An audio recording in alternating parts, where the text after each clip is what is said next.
أعوذ بالله من الشيطان الرجيم بسم الله الرحمن الرحيم وقال رسول يا ربي إن قوم اتخذوا هذا القرآن مهجورا. அஸ்ஸலாமு அலைக்கும் வரஹ்மத்துல்லாஹி வபரகாத்துஹு.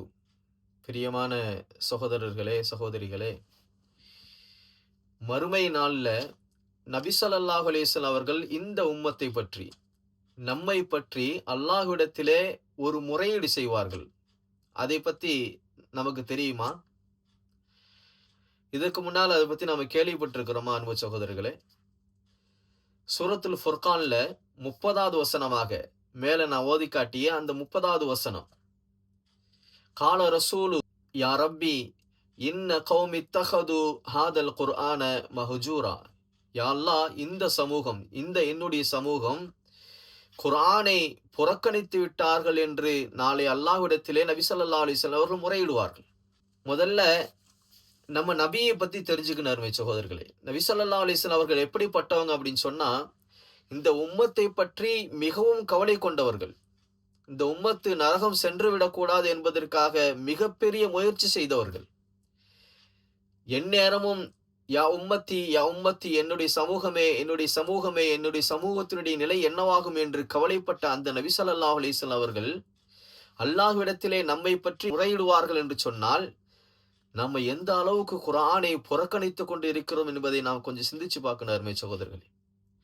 இமாம் தபரி ரஹ்மத்துல்லாஹி அலைஹி அவர்கள் இந்த வசனத்திற்கு 2 கருத்துக்களை சொல்கிறார்கள். முதலாவது கருத்து என்ன அப்படின்னு சொன்னா, குர்ஆனை பற்றி தவறுதலாக பேசுவது, குர்ஆன் கவிதை என்றும் குர்ஆனை சூனியம் என்றும் இப்படி தவறுதலாக பேசுவது. இரண்டாவது கருத்து, குர்ஆனை ஓதாமல், குர்ஆனை செவிமெடுக்காமல், குர்ஆனை விளங்காமல் இருப்பது என்று இமாம் தபரி ரஹ்மத்துல்லாஹி அலைஹி அவர்கள் நமக்கு சொல்லி காட்டுகிறார்கள். கண்ணியமான சகோதரர்களே, இன்னைக்கும் பல வீடுகள்ல குர்ஆன் அலங்கரிக்கப்பட்ட ஒரு பொருளாகத்தான் இருந்துகிட்டு இருக்க தவிர, அதை ஓதி, அதை விளங்கி, அதை நம்முடைய வாழ்க்கையிலே கொண்டு வர வேண்டிய கட்டாயத்தை நாம் உணராமலே இருந்துகிட்டு இருக்கிறோம்.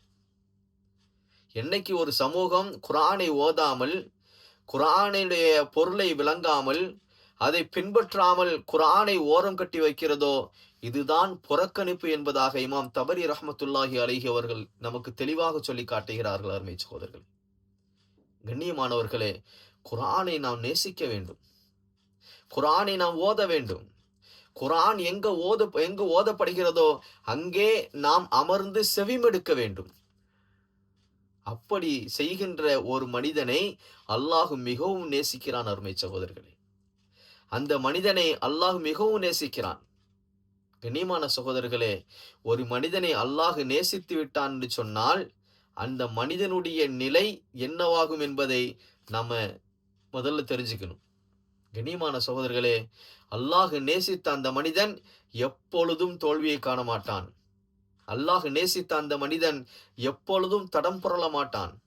அல்லாஹ் நேசித்த அந்த மனிதன் எப்பொழுதும் வழி தவறி செல்ல மாட்டான் என்பதில் சந்தேகமில்லை அருமை சகோதரர்களே.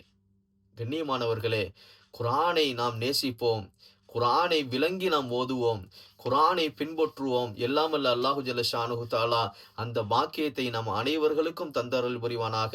வாஹிரு தவானா அல்ஹம்துலில்லாஹி ரப்பில் ஆலமீன்.